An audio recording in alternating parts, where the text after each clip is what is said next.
My god. Wow. Oops. Oh ma'am, ये क्या दिखा दिया आपने।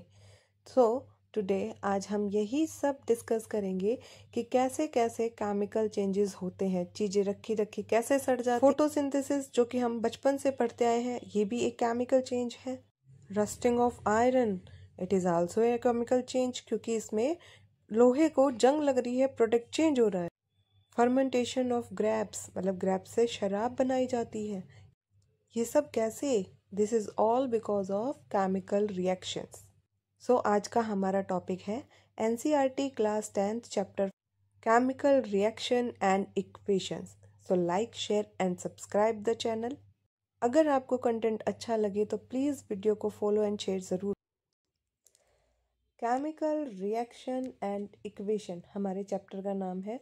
एनसीईआरटी क्या करती है, हमें डे टू डे लाइफ में होने वाली चीज़ों के साथ अटैच करती है ताकि हमारा डेली लाइफ एक्सपीरियंस बेटर हो और हम चीज़ों को अच्छे से समझ पाए। सो देखो, पहली लाइन ही ये कहती है सिचुएशन ऑफ डेली लाइफ जो हम रोज़ रोज़ में देखते हैं। पहला point, milk is left at room temperature during summer. अगर हम गर्मी के दिनों में दूध को बाहर छोड़ दें तो वो गर्मी की वजह से हमारा दूध क्या हो जाता है, खट्टा हो जाता है या फट जाता है, मतलब वो खराब हो जाता है। उसके अंदर क्या हो जाती है, केमिकल रिएक्शन हो जाती है। आयरन तवा या pan nail is left expose to humid atmosphere. Humid atmosphere का मतलब नमी में, जैसे बारिश के मौसम में अगर हमारी आयरन की चीज़ें पानी और हवा के कांटेक्ट में आती हैं तो उन पे क्या जंग लग जाती है, एक रेड कलर का सब्सटेंस आ जाता है और हमारी चीज़ को ख़राब कर देता है। ग्रेप्स गेट फर्मेंटेड, ग्रेप्स के फर्मेंटेशन से क्या बनती है, वाइन या फिर अल्कोहल। ये भी एक केमिकल चेंज है। ग्रेप्स को बहुत दिन तक गलाया सड़ाया जाता है, उसके अंदर केमिकल सब्सटेंसेस ऐड किए जाते हैं, तब जाकर उनसे वाइन प्रिपेयर होती है। फूड इज़ कुक्ड, खाना बनाना एक आर्ट है, एक कला है, राइट। बट साथ साथ में ये एक केमिकल रिएक्शन भी है, क्योंकि हम खाने में जैसे नमक डालते हैं, नमक क्या करता है, सब्जियों का गलना तेज करता है, केमिकल रिएक्शन की स्पीड को बढ़ाता है। फूड को हम हीटिंग करते हैं, हीटिंग से क्या होता है, हमारी इवेपोरेशन होता है, वाटर बॉयल होता है, बॉइलिंग ऑफ वाटर से हमारी सब्जियां कुक हो जाती हैं, right. So it is also a chemical process. Food get digested in our body, food का डाइजेशन होना हमारी बॉडी में, ये भी केमिकल रिएक्शन है। एंड वी रिस्पायर, हम सांस लेते हैं, कार्बन डाइऑक्साइड छोड़ते हैं, ऑक्सीजन अंदर इनहेल करते हैं, साथ साथ में उनकी वजह से डाइजेशन भी होता है, राइट। तो ये सारी चीज़ें क्या है, एक केमिकल रिएक्शन है। केमिकल रिएक्शन का मतलब जो सब्सटेंस इनिशियल है उसमें कुछ ना कुछ चेंजेस आते हैं, उसकी पहचान बदल जाती है। इनिशियल मतलब स्टार्टिंग में जो सब्सटेंस था वो चेंज हो जाता है। चेंजेस अब दो टाइप के होते हैं, हम ये प्रीवियस क्लास में पढ़ के आए हैं, physical change and chemical change. दो टाइप के चेंज होते हैं हमारे। जैसे फॉर एग्जांपल मैं दिखाऊं आपको, फिजिकल चेंज का मतलब होता है उसके अंदर कुछ भी केमिकली चेंज नहीं आता, उसका जो केमिकल फॉर्मूला है, जो सब्सटेंस एक्चुअल में है, वो एज इट इज़ सेम रहता है। जबकि केमिकल चेंजेस इरिवर्सिबल होते हैं, हम उनको वापस से सेम चीज़ को जनरेट नहीं कर सकते। For example, melting of ice, बर्फ़ पिघल गई, बर्फ़ पिघल कर पानी बनता है, बट पानी को हम वापस बर्फ़ बना देंगे, बर्फ़ हो, पानी हो या वेपर हो, फॉर्मूला तो वही रहेगा ना, H2O, राइट। केमिकल स्ट्रक्चर तो सेम ही रहेगी। तो ये क्या है, एक फिजिकल चेंज का एग्जांपल।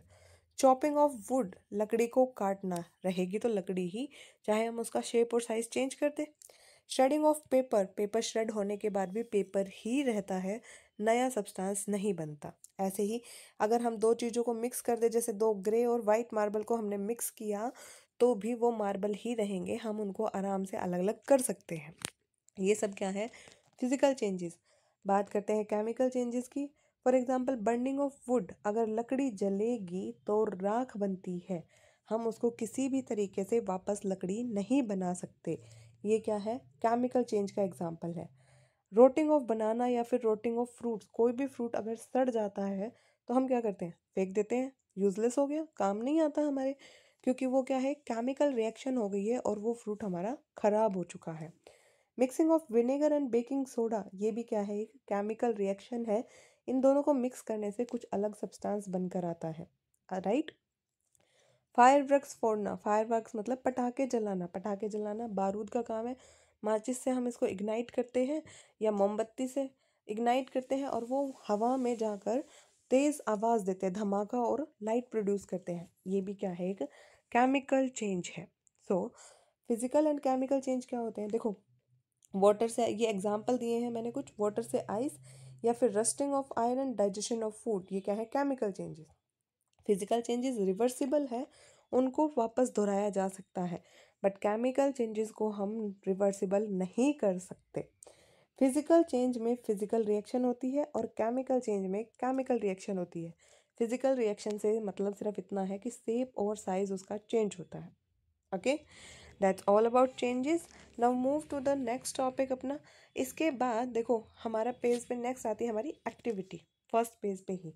सो एक्टिविटी हम आपको बहुत अच्छे से एक्सपेरिमेंट के साथ पहले ही अपने चैनल पे करवा चुके हैं, जाके वो वीडियोस ज़रूर देखना और चैनल को लाइक शेयर एंड सब्सक्राइब ज़रूर करना। ओके, वहाँ पे पूरा एक्सपेरिमेंट परफॉर्म भी किया गया है, ऑब्जर्वेशन भी बताई गई है और यहाँ पे भी मैं आपको इम्पोर्टेंट ऑब्जर्वेशन बता रही हूँ। पहली एक्टिविटी क्या कहती है, हमें एक मैग्नीशियम रिबन लेना है, उसको सैंड पेपर से रब करना है। सैंड पेपर से रब इसलिए किया क्योंकि मैग्नीशियम एक रिएक्टिव मेटल है, वो एटमॉस्फेरिक ऑक्सीजन के साथ कंबाइन करके भी मैग्नीशियम ऑक्साइड बना लेती है। उसकी लेयर को हम वहाँ से हटाएंगे, देन उसको हम बर्न करेंगे और बर्न करने से जो रिएक्शन होती है हम उसमें वो ऑब्जर्व करेंगे। सो रिएक्शन क्या होती है हमारी, इक्वेशन ये रही, magnesium burn in the air, air मतलब ऑक्सीजन की प्रेजेंस में बर्निंग होगी तो मैग्नीशियम ऑक्साइड यानी कि वाइट कलर की ऐश बनाएगा। आप इसको इजीली देख सकते हो, हमारे चैनल पे सबके एक्सपेरिमेंटल वीडियोस अवेलेबल हैं। ओके, देन मैग्नीशियम ऑक्सीजन के साथ कंबाइन होकर एक सिंगल प्रोडक्ट मैग्नीशियम ऑक्साइड दे रहा है, मतलब ये एक कॉम्बिनेशन रिएक्शन है। साथ साथ में बर्निंग हो रही है तो एक कंबशन भी है। ऑक्सीडेशन इसलिए है क्योंकि इसमें ऑक्सीजन का एडिशन हो रहा है। ऑक्सीडेशन रिएक्शन वगैरह ये सब चैप्टर कंप्लीट होते होते आपको आराम से अच्छे से समझ में आएंगी। ओके, देन एक्टिविटी से आने वाले इंपॉर्टेंट क्वेश्चन क्या होते हैं कि हम इसको सैंड पेपर से रब क्यों करते हैं, to remove the layer of oxide. Then magnesium burn कैसे होता है, डेजलिंग वाइट फ्लेम के साथ बर्न होता है, मतलब जैसे पटाखे छुड़ाते हैं जब फ्लेम निकलती है ना, ऐसे इसमें वाइट कलर की फ्लेम निकलती है और ये वाइट पाउडर ऐश में कन्वर्ट हो जाता है, मतलब वाइट कलर की ही हमें राख देता है। जब हम मैग्नीशियम ऑक्साइड को पानी में डिज़ोल्व करेंगे तो मैग्नीशियम हाइड्रोक्साइड में कन्वर्ट हो जाएगा। हाइड्रोक्साइड जिसके अंदर कि हम रेड लिटमस को अगर डिप करेंगे तो रेड लिटमस ब्लू में कन्वर्ट हो जाएगा और रेड टू ब्लू कन्वर्ट होना मतलब हमारा सब्सटेंस क्या है, बेसिक नेचर का है। ओके, ये हमारी एक्टिविटी 1.1 थी, इसकी इंपॉर्टेंट ऑब्जर्वेशन मैंने आपको बताई। एक्सपेरिमेंट देखने के लिए आप चैनल पर जा सकते हैं, वीडियोस अवेलेबल हैं already. So next move to the next page.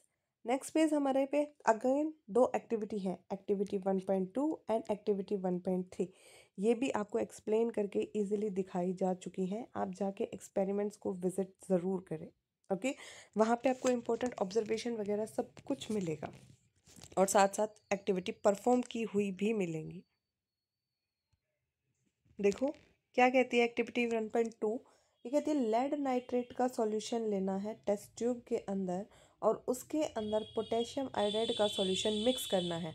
हमने लेड नाइट्रेट ले लिया PbNO3 ट्वाइस जो कि वाइट कलर का होता है, उसके अंदर पोटेशियम आयोडाइड मिक्स किया और उसके अंदर रिएक्शन हुई जो कि येलो कलर के लेड आयोडाइड में बदल गया हमारा और साथ में KNO3 ट्रांसपेरेंट कलर का लिक्विड ऊपर बच जाएगा, नीचे प्रेसिपिटेट बन जाएंगे।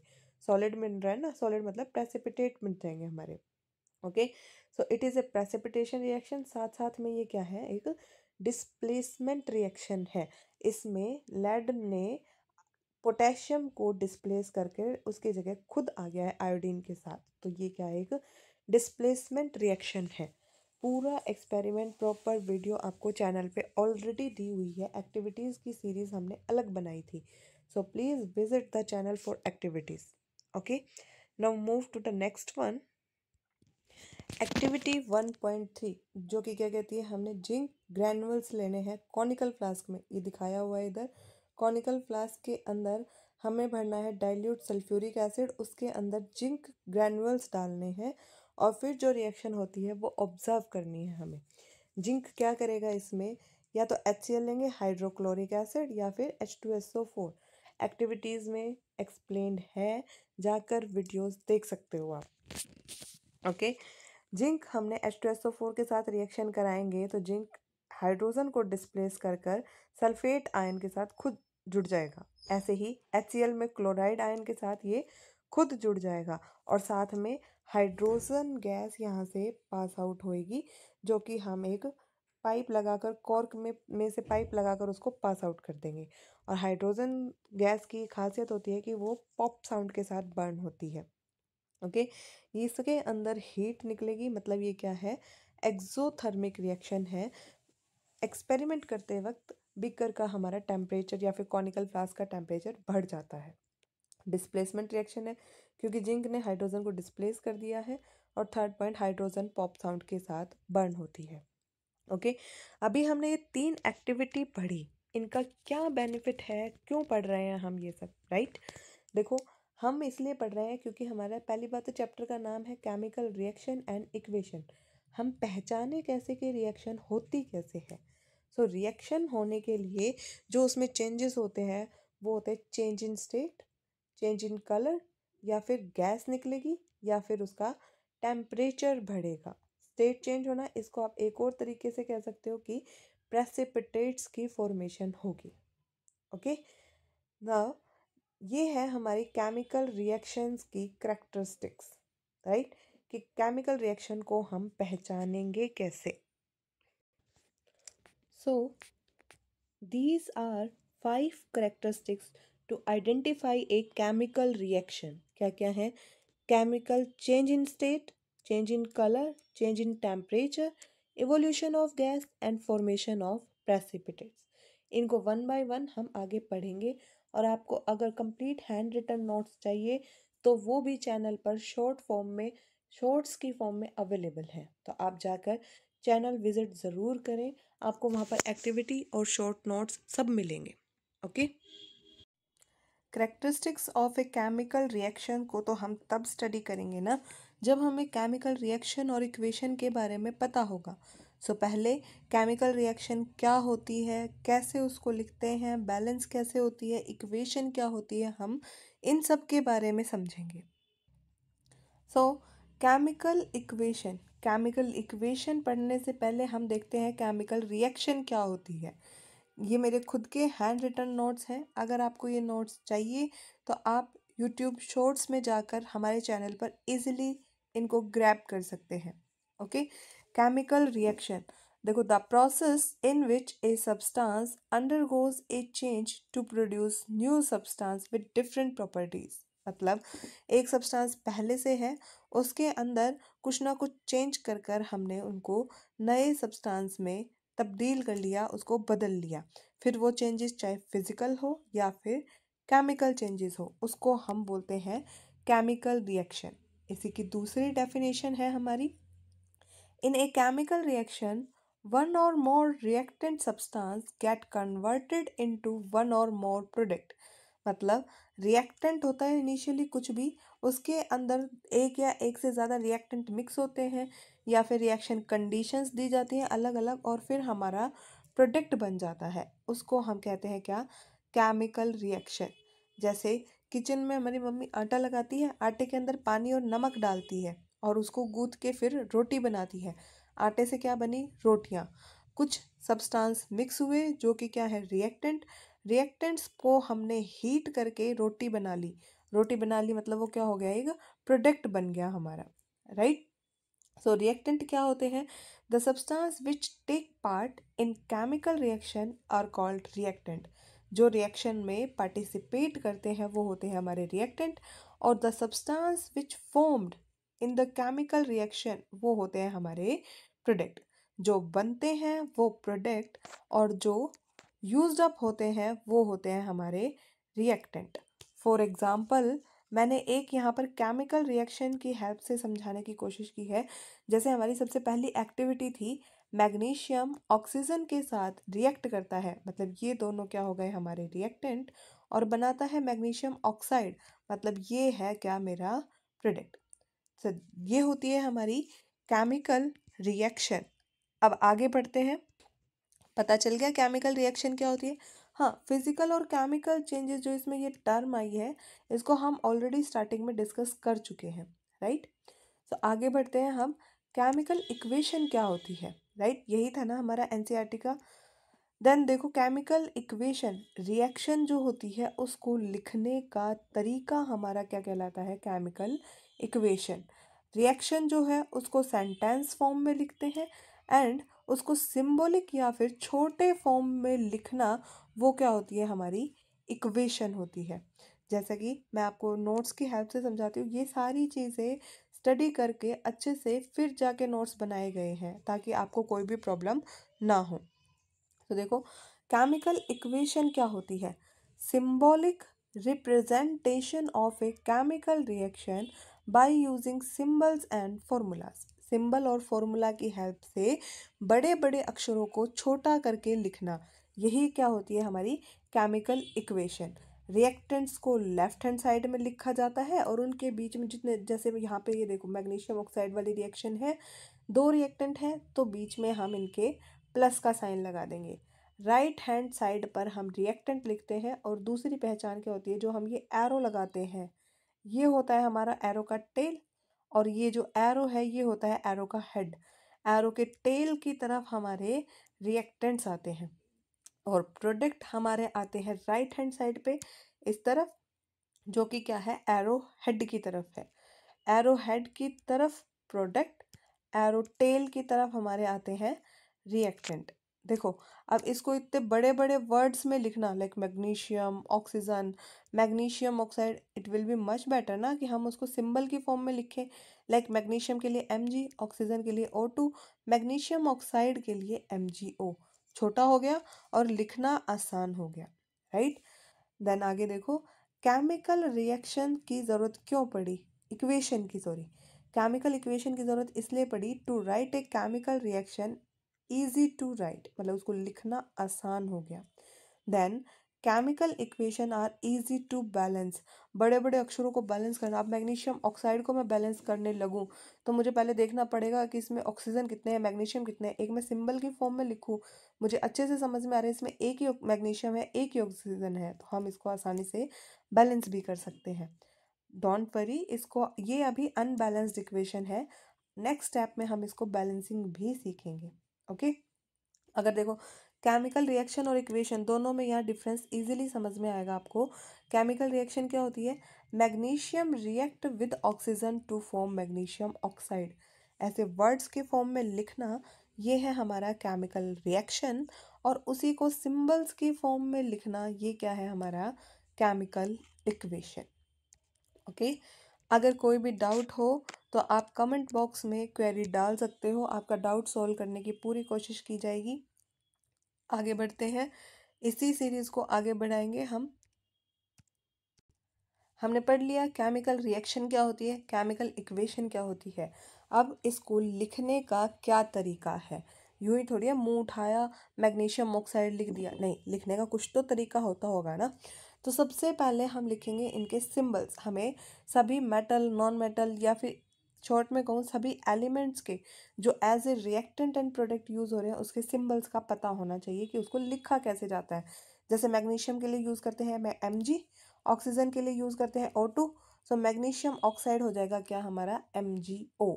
ये कैसे, ये हम प्रीवियस क्लासेस में पढ़ चुके हैं। जैसे हमारा मैग्नीशियम है, मैग्नीशियम होता है हमारा 2 पॉजिटिव, उसकी वैलेंसी होती है, और ऑक्सीजन जो होता है उसकी वैलेंसी होती है 2 नेगेटिव, तो वैलेंसी सेम है, तो ये दोनों कंबाइन होके क्या बना लेंगे, मैग्नीशियम ऑक्साइड, राइट।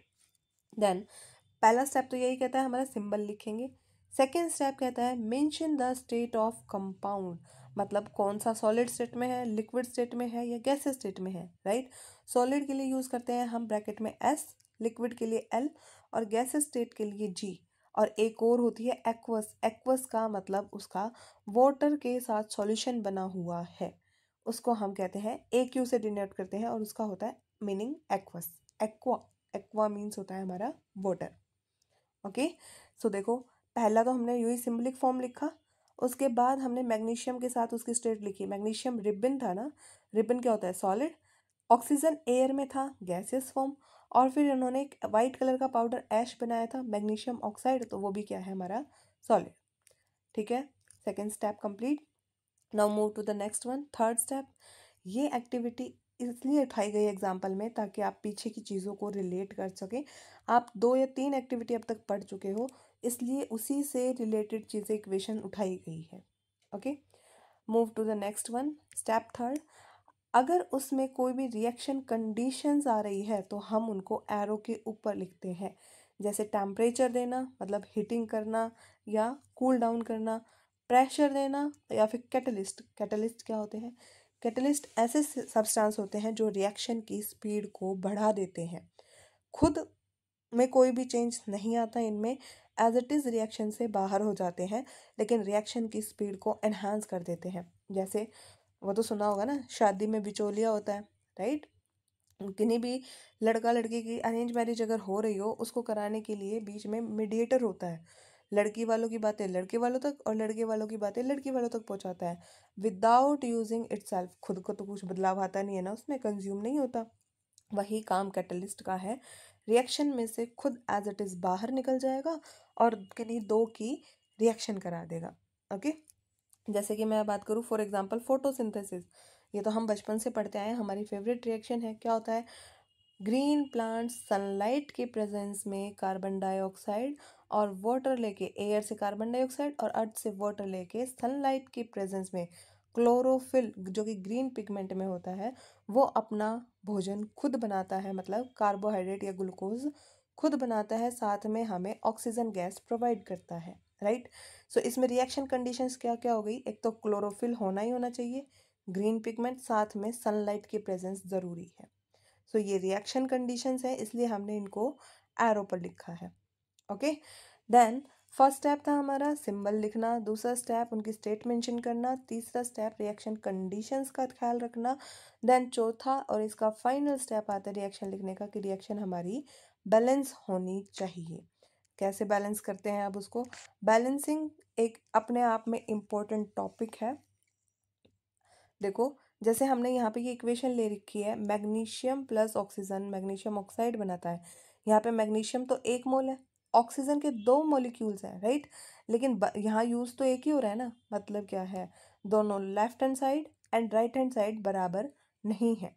और ये हम पहले पढ़ चुके हैं, law of conservation of mass, right.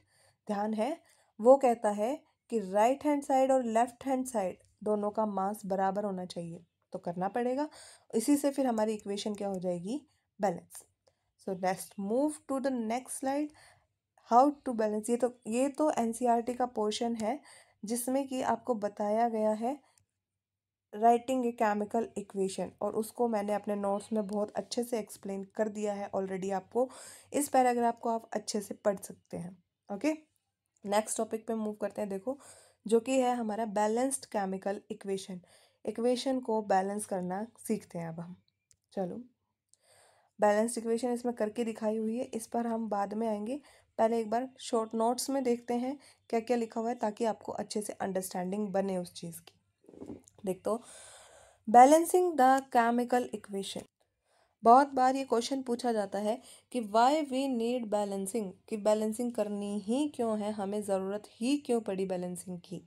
अभी अभी मैंने बताया बैलेंसिंग की ज़रूरत हमें इसलिए पड़ी क्योंकि law of conservation of mass क्या कहता है, लेफ्ट हैंड साइड की इक्वेशन में और राइट हैंड साइड की इक्वेशन दोनों तरफ मास बराबर होना चाहिए, राइट।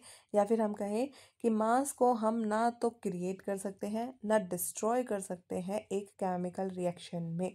जितना मास हमारा लेफ्ट साइड होगा उतना ही मास हमारा राइट हैंड साइड की तरफ होना चाहिए। दोनों के रिएक्टेंट के एंड प्रोडक्ट के मास बराबर होना चाहिए। ओके, यानी कि दूसरे वर्ड्स में कहें कि number of each atom in an element should be equal in the both side. Number of atom equal होंगे तो मास ऑटोमेटिक इक्वल हो जाएगा, राइट। सो जो हम अब तक इक्वेशन देखी थी, मैग्नीशियम ऑक्सीजन के साथ रिएक्ट करके मैग्नीशियम ऑक्साइड बनाता है, ये एक अनबैलेंस्ड इक्वेशन है, राइट। देन फर्दर हम इसको बैलेंस करेंगे। बैलेंस करने में मुझे यहाँ दिख रहा है कि मैग्नीशियम एक ही है, इस तरफ भी मैग्नीशियम 1 है। यहाँ ऑक्सीजन 2 है, बट यहाँ ऑक्सीजन 1 है। ऑक्सीजन को 2 करने के लिए मैंने यहाँ पर 2 लिखना पड़ेगा। यहाँ 2 लिखा तो मैग्नीशियम भी तो 2 हो गए अब, तो मैं इस तरफ भी 2 ऐड कर दूंगी। तो ये मेरी बन जाएगी balanced chemical equation, right. Next देखो, जैसे जिंक की रिएक्शन कराई H2SO4, एक्टिविटी 1.3 था ना ये हमारा, जिसमें क्या करेगा, जिंक डिस्प्लेस कर देगा हाइड्रोजन को और सल्फेट के साथ खुद लग जाएगा और हाइड्रोजन गैस हमारी बाहर निकल जाएगी। जिंक 1 है, यहाँ पर भी जिंक 1 है, सल्फेट आयन 1 है, सल्फेट आयन 1 है, 2 हाइड्रोजन है, 2 हाइड्रोजन है। तो ये इक्वेशन मेरी ऑलरेडी बैलेंस है, इसको मुझे आगे बैलेंस करने की कोई नीड नहीं है, राइट। आगे देखते हैं। ये तो तब है जब इक्वेशन ऑलरेडी बैलेंस्ड हो या फिर बैलेंस करनी हो तो हम क्या करेंगे, राइट। मैग्नीशियम ऑक्साइड की ये रिएक्शन भी छोटी सी थी, हमने इजीली बैलेंस कर ली, फिगर आउट कर लिया। लेकिन अगर कोई कॉम्प्लेक्स रिएक्शन हो तो स्टेप बाय स्टेप बैलेंसिंग करना ज़रूरी है। सो हम अब पढ़ेंगे बैलेंसिंग के स्टेप्स। स्टेप नंबर 1 क्या कहता है, अगर यहाँ पर कोई भी पॉली एटॉमिक एटम है, पॉली एटॉमिक एटम जैसे हमारा सल्फेट आयन, एक से ज़्यादा आयन हो गए इसमें, सल्फर और oxygen, nitrate NO3 negative, right, just a minute, NO3 negative ion, right.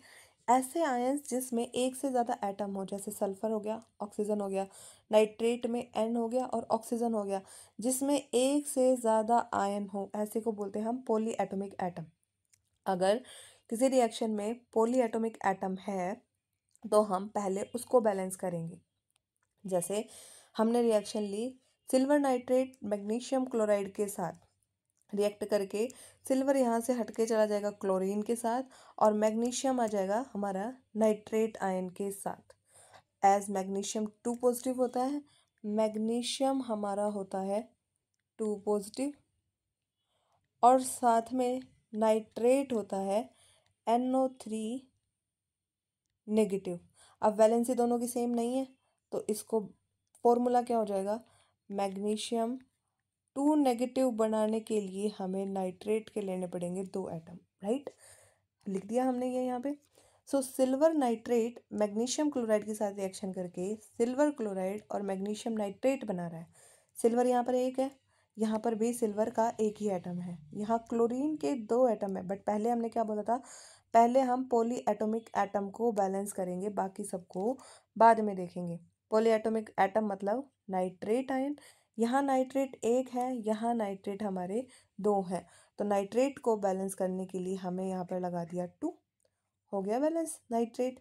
इसके बाद नाइट्रेट बैलेंस कर लिया हमने, देन सेकेंड स्टेप देखो, बैलेंस द मेटल। अब इसके अंदर जितने भी मेटल होंगे, पहले पॉलीएटॉमिक आयन को बैलेंस किया, फिर मेटल को बैलेंस करेंगे, जैसे iron, silver, copper, gold, magnesium, sodium. Periodic table में जो कि हमारी लेफ्ट साइड पर सारी आती हैं, राइट, उन वो सारी क्या होती है, मेटल्स। और राइट हैंड साइड पर जितनी आती है वो सारी नॉन मेटल्स होती है। पहले जितनी भी मेटल होंगी उनको बैलेंस करेंगे, सिल्वर, नाइट्रेट, नाइट्रेट को हम ऑलरेडी बैलेंस कर चुके हैं, ये 2 आया था हमारा। देन इसमें मेटल मेरी 2 है, क्या, सिल्वर और मैग्नीशियम, राइट। इनको बैलेंस करना है, मैग्नीशियम 1 है, इधर भी 1 है, मैग्नीशियम हमारा पहले से ही बैलेंस है, हमें बैलेंस करना है किसको, सिल्वर को। यहाँ पर 2 लगाने के बाद 2 सिल्वर हो गए तो हमें यहाँ पर भी अब 2 लगाना पड़ेगा, राइट। सिल्वर को बैलेंस कर लिया। एक बार मैं स्लाइड को क्लीन करती हूँ और आप अच्छे से 1 मिनट इस स्लाइड को देखो और समझने की कोशिश करो, राइट। ये मैंने क्लीन कर दिया है स्लाइड को। अब देखो कहाँ कहाँ क्या क्या आया था। सबसे पहले पॉली एटॉमिक आयन को बैलेंस करना था, यानी कि नाइट्रेट को बैलेंस करना था। नाइट्रेट को बैलेंस करने के लिए मैग्नीशियम के साथ 2 नाइट्रेट चले गए थे, तो सिल्वर के साथ भी हमें 2 लगाना पड़ा था। पॉली एटॉमिक बैलेंस हो गया। उसके बाद मेटल बैलेंस करनी थी। मेटल को बैलेंस करने के लिए क्या करना पड़ेगा, मेटल देखो इसमें सिल्वर है और मैग्नीशियम है। सिल्वर, मैग्नीशियम ऑलरेडी हमारी बैलेंस है, एक इधर है एक इधर है, राइट। सिल्वर हमारा यहाँ पर 2 लगने के बाद अनबैलेंस हो गया है, तो इसको भी बैलेंस करना पड़ेगा, 2 लगा दिया, राइट। इतना किया है, अब तक हमने 2 स्टेप किए हैं। नाउ थर्ड स्टेप क्या कहता है, बैलेंस द नॉन मेटल। अब जितनी भी नॉन मेटल है हमारी इक्वेशन में उनको बैलेंस करना है। नॉन मेटल वो जो कि पीरियोडिक टेबल में राइट हैंड साइड की तरफ आती है। नॉन मेटल जैसे हेलोजन, कार्बन, नाइट्रोजन, ऑक्सीजन, ये सारे के सारे क्या है, नॉन मेटल है। लेकिन इनमें एक स्पेशल ट्रिक है कि ऑक्सीजन और हाइड्रोजन को हम सबसे लास्ट में बैलेंस करेंगे, पहले इनको बैलेंस हम नहीं करते। बहुत बार इक्वेशन में ये अपने आप से ही बैलेंस हो जाते हैं। ओके, जैसे सिल्वर को बैलेंस कर लिया, नाइट्रेट को बैलेंस कर लिया, मैग्नीशियम को कर लिया। अब नॉन मेटल क्या बच गई हमारी, क्लोरीन। यहाँ पर तो ऑक्सीजन और हाइड्रोजन है ही नहीं। ऑक्सीजन आप कहोगे नाइट्रेट के साथ है, बट वो क्या है, एक पॉली एटॉमिक आयन, अलग से ऑक्सीजन नहीं है हमारे पास, राइट। तो अब हम क्लोरीन को बैलेंस करेंगे। यहाँ पर 2 क्लोरीन है, यहाँ पर भी क्या हो गए हैं, 2 क्लोरीन, ये 2 आगे लगा हुआ है ना, मतलब ये क्या है, पहले से ही बैलेंस है। तो ये इक्वेशन हमारी बैलेंस हो गई है। देन अगर किसी रिएक्शन में कोई फ्रैक्शन आ जाती है, जैसे 1/2, 2/3, हम उस फ्रैक्शन को मल्टीप्लाई कर देंगे जो उसका डिनोमिनेटर होगा उससे, मतलब फ्रैक्शनल फॉर्म में हम उसको नहीं छोड़ेंगे। ठीक, एक बैलेंस करते वक्त ये ज़रूर ध्यान रखें, जो भी फॉर्मूला है रिएक्टेंट और प्रोडक्ट का, जैसे हमने फर्स्ट स्टेप लिखा, सेकंड स्टेप लिखा, ऐसा ना हो कि नीचे आते आते हमारे रिएक्टेंट और प्रोडक्ट ही चेंज हो गए, हम फॉर्मूला ही भूल गए। Be careful while balancing the equation, फॉर्मूले को अच्छे से ध्यान से ही लेकर आगे बढ़े। ओके, नाउ एक क्वेश्चन की हेल्प से हम इसको आगे समझने की कोशिश करते हैं। जैसे N2 मैंने क्वेश्चन दिया है, नाइट्रोजन हाइड्रोजन मिक्स होकर बनाते हैं अमोनिया, तो हमें इस इक्वेशन को बैलेंस करना है। अब NH3 एक पॉलीएटॉमिक आयन है, अमोनिया है, लेकिन राइट हैंड साइड में अमोनिया नहीं है। दोनों तरफ अगर होता तो हम पहले इसको बैलेंस करते। देन सेकेंड स्टेप याद करो क्या था, मेटल को बैलेंस करना, मेटल भी नहीं है यहाँ पर। सीधा क्या है यहाँ पर, नॉन मेटल, नाइट्रोजन और हाइड्रोजन। बट हमने ऑलरेडी पढ़ा था हाइड्रोजन और ऑक्सीजन को हम एट लास्ट बैलेंस करते हैं, तो पहले नाइट्रोजन को बैलेंस करना है। यहाँ पर लेफ्ट हैंड साइड में 2 नाइट्रोजन है, यहाँ पर 1 है, तो अमोनिया के आगे हमने 2 लगा दिया, राइट। अब बच गए हाइड्रोजन, हाइड्रोजन यहाँ पर हो गए 2, और ये हाइड्रोजन राइट हैंड साइड में हो गए 2 × 3 यानी कि 6। तो यहाँ पर बैलेंस करने के लिए हाइड्रोजन के आगे भी क्या लगा दिया हमने, 3, और ये इक्वेशन हो गई हमारी बैलेंस। तो मैं इस स्लाइड को क्लीन करती हूँ, आप इसका स्क्रीनशॉट ले सकते हो, और ये नोट्स में भी आपको पूरी पूरी अवेलेबल मिलेगी, आप आराम से वहाँ से नोट्स कॉपी कर सकते हो। Take a screenshot and let's move forward.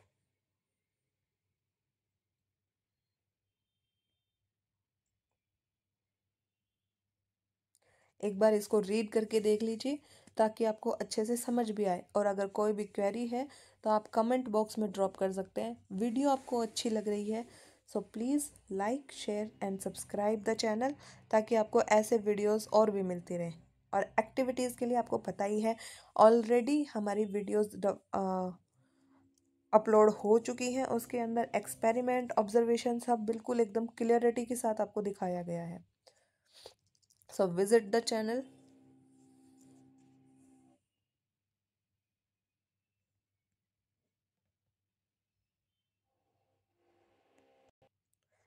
देखो नेक्स्ट, एनसीईआरटी ने बैलेंसिंग के लिए एग्जाम्पल लिया है आयरन का रिएक्शन विद H2O।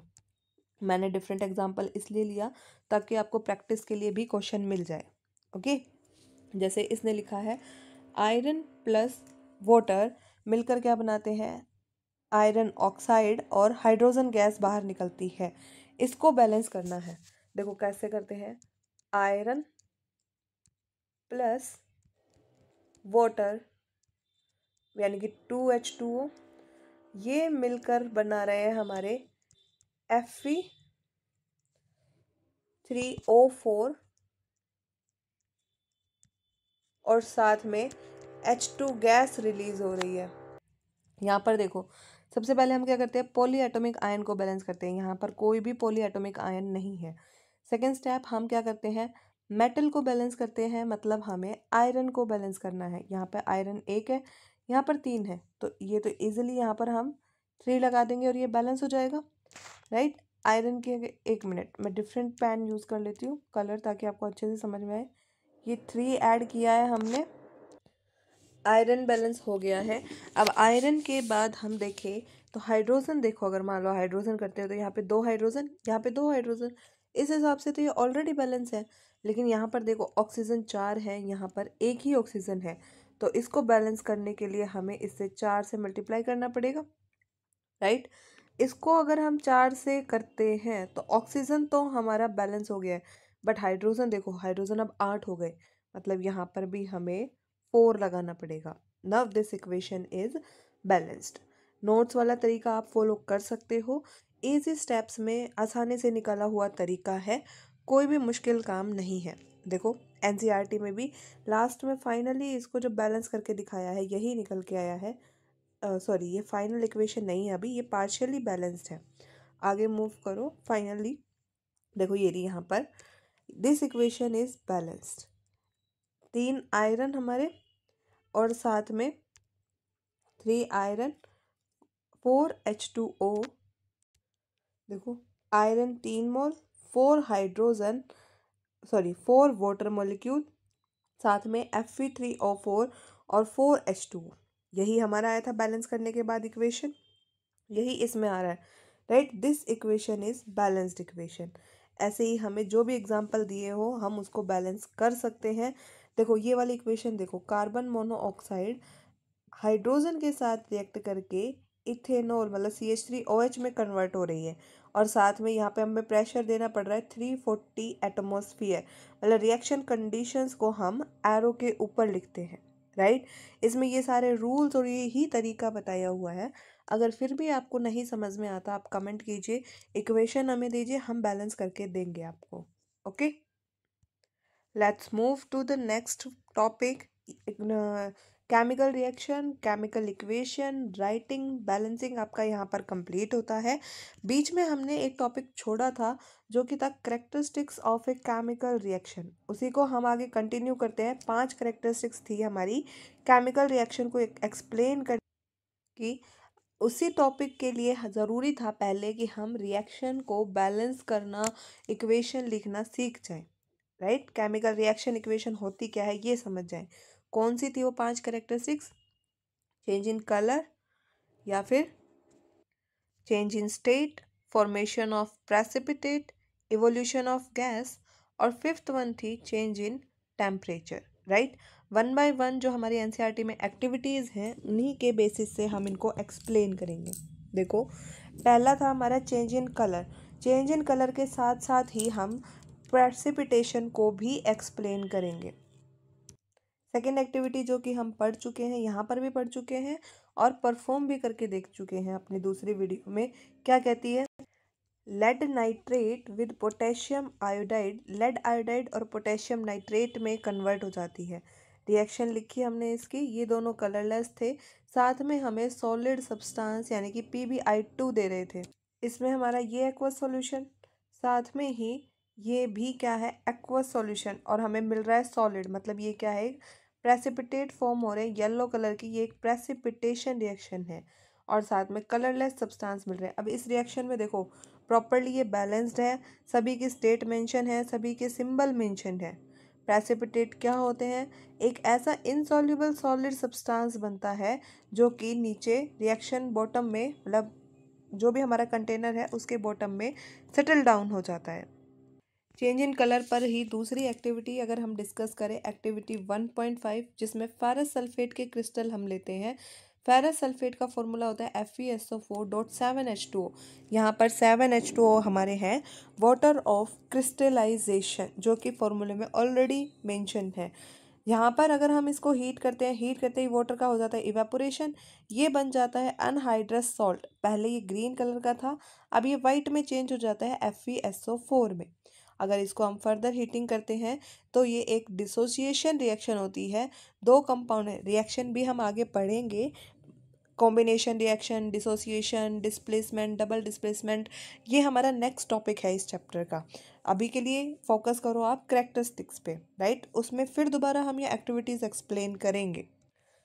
डिसोसिएट हो गया ये Fe2O3 में, और साथ में sulphur dioxide and sulphur trioxide हमारे बन गए।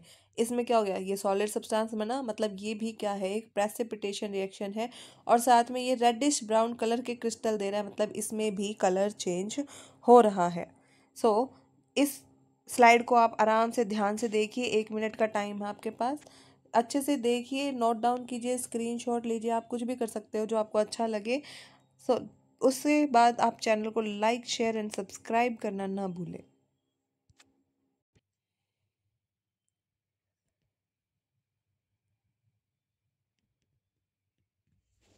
ये थी हमारी दो करेक्टरिस्टिक्स, एक तो कलर चेंजिंग, दूसरा precipitation, right.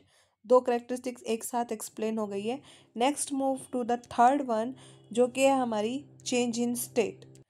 Change in state जैसे हमने लिया, अमोनिया गैस रिएक्ट कर रही है हाइड्रोक्लोरिन गैस के साथ और अमोनियम क्लोराइड बना रही है। ये हमारी बुक में नहीं है, मैंने सेल्फ एग्जांपल डाला है, बिल्कुल बेसिक सा एग्जांपल है, जिसमें कि दो गैसेस मिलकर एक सॉलिड सब्सटेंस बना रही है। ये भी गैस सॉलिड सब्सटेंस बन रहा है हमारा, मतलब ये क्या हो रही है, स्टेट चेंज।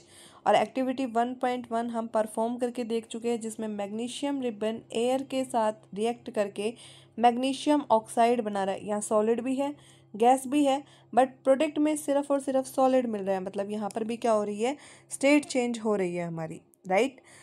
केमिकल चेंज या केमिकल रिएक्शंस हमारी इन इन करेक्टरिस्टिक से ही पता चलता है कि हो रही है या नहीं हो रही है। फोर्थ वन है इवोल्यूशन ऑफ गैस, मतलब गैस का बाहर निकलना। जैसे सोडियम बाइकार्बोनेट लिया, जो जिसको अगर हम रिएक्शन कराते हैं एसिटिक एसिड के साथ, इस रिएक्शन का तो जिक्र हमारी बुक में भी है। जब ये दोनों रिएक्ट करते हैं तो देखो, सोडियम पॉजिटिव HCO3 नेगेटिव, इसी तरीके से CH3CO नेगेटिव और हाइड्रोजन पॉजिटिव, पॉजिटिव और नेगेटिव आयंस में ये ब्रेक होकर ऑपोजिट आयंस कंबाइन कर लेते हैं पॉजिटिव के साथ। जैसे सोडियम पॉजिटिव है, उसके साथ CH3CO नेगेटिव जुड़ जाएगा और ये हमारा बन जाएगा सोडियम सॉल्ट ऑफ एसीटेट। इसी तरीके से वाटर और कार्बन डाइऑक्साइड गैस हमारी बाहर निकल जाएगी। एक सॉलिड है, दूसरा एक्वस है, देन एक्वस और लिक्विड बना रहे हैं, साथ में गैस बाहर निकल रही है हमारी कार्बन डाइऑक्साइड। इसी तरीके से दूसरा एग्जांपल ले हम, बर्निंग ऑफ फ्यूल्स, ईंधन को जलाना, लकड़ी जलाना, कोयला जलाना, पेट्रोल जलाना, ऐसे कुछ भी। जैसे नेचुरल गैस ले ली मैंने, मीथेन को ही हम नेचुरल गैस बोलते हैं। मीथेन का फॉर्मूला होता है CH4। ये फॉर्मूला बनते कैसे हैं, ये हम अपने chapter 4 carbon and its compound में पढ़ेंगे। जब हम एयर की प्रेजेंस में फ्यूल को बर्न करते हैं, तो चाहे कैसा भी फ्यूल हो, कुछ भी हो, वो कार्बन डाइऑक्साइड ज़रूर प्रोड्यूस करता है, साथ में वाटर और हीट। फ्यूल से तो यही काम होता है ना, एनर्जी सप्लाई करता है, मतलब हीट हमें देता है फ्यूल। तो इन रिएक्शंस में हमारी गैस निकल रही है, तो ये फोर्थ करेक्टरिस्टिक्स है, सॉरी, हमारी, जिसमें इवोल्यूशन ऑफ गैस होता है। मैं स्लाइड को क्लियर करती हूँ, आप इसका फिर आराम से स्क्रीनशॉट ले सकते हैं, एक बार इसको रीड करके देखें, देन हम आगे मूव करेंगे। ओके,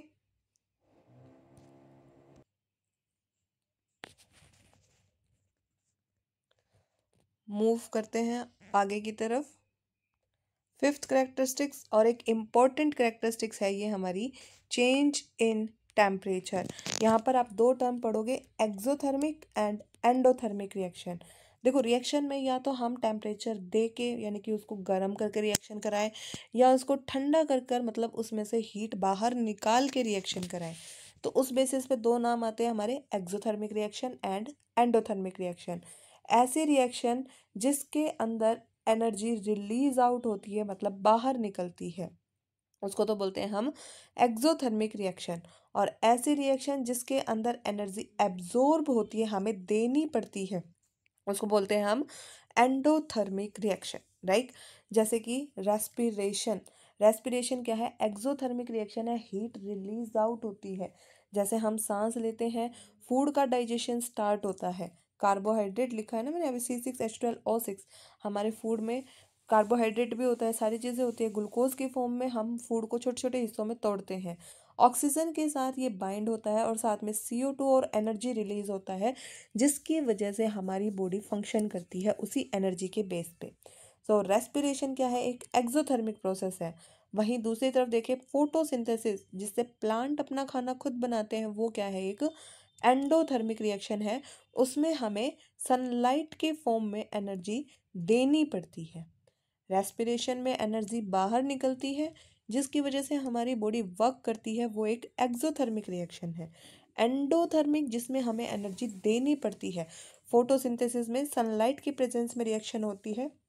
एनर्जी या तो हम सनलाइट की फॉर्म में दे सकते हैं, इलेक्ट्रिसिटी के फॉर्म में दे सकते हैं, टेम्परेचर की फॉर्म में दे सकते हैं, यानी कि हीटिंग करके दे सकते हैं। सो इस बेसिस पर एनर्जी अगर दी गई है तो एंडोथर्मिक रिएक्शन, एनर्जी बाहर निकल रही है तो एक्सोथर्मिक रिएक्शन। देखो लिखने में सिंबॉलिक फॉर्म में दोनों एक दूसरे की बिल्कुल ऑपोजिट रिएक्शंस हैं। इसमें ग्लूकोज और ऑक्सीजन कंबाइन होकर कार्बन डाइऑक्साइड, वाटर और एनर्जी बना रहे हैं। इसमें जो प्रोडक्ट है वो यहाँ पर रिएक्टेंट का काम कर रहे हैं, और जो रिएक्टेंट है वो प्रोडक्ट का काम कर रहे हैं, राइट। एक रिएक्शन हमारी बॉडी के अंदर हो रही है, दूसरी रिएक्शन प्लांट्स के अंदर हो रही है ना इंटरेस्टिंग। सो आगे बढ़ते हैं। एनसीईआरटी की एक्टिविटी 1.4 1.4 क्या कहती है, क्विक क्लाइम को जब हम वाटर के साथ मिक्स करते हैं, क्विक लाइम को वाटर के साथ मिक्स करते हैं तो वो बनाता है स्लैक्ड लाइम। ये एक्टिविटी एक्सपेरिमेंट के साथ वीडियो, पूरी वीडियो आपको चैनल पे ऑलरेडी अपलोड कर दी गई है। Please visit, like and share the channel. Okay, slack lime बनाया। स्लैक लाइम होता है कैल्शियम हाइड्रोक्साइड, CaOH ट्वाइस, और साथ में हमारी लार्ज अमाउंट ऑफ हीट बाहर निकलती है। घरों में वाइट वॉशिंग होती है, उसमें कई बार देखा भी होगा, मटके के अंदर चूने को पानी के साथ मिक्स किया जाता है और उसमें बहुत ज़्यादा अमाउंट में हीट निकलती है। कंटेनर पूरा गर्म हो जाता है, हम उसको हाथ से पकड़ भी नहीं सकते। ये वाइट वॉशिंग में यूज़ होता है। वाइट वॉशिंग ऑफ वॉल्स मतलब दीवारों पे पुट्टी, सुना होगा ना, पुट्टी करने के काम आता है। कैल्शियम हाइड्रोक्साइड दीवार पे हमने लगा दिया, दीवार पे 2-3 दिन के लिए लगा के अगर हम उसको छोड़ देते हैं तो एयर में सारी गैसेस हैं, कार्बन डाइऑक्साइड भी है। ये कार्बन डाइऑक्साइड के साथ रिएक्ट करके खुद ही कैल्शियम कार्बोनेट बना लेता है, और कैल्शियम कार्बोनेट हमारी दीवारों को एक चमकीली वाइट फिनिशिंग देता है।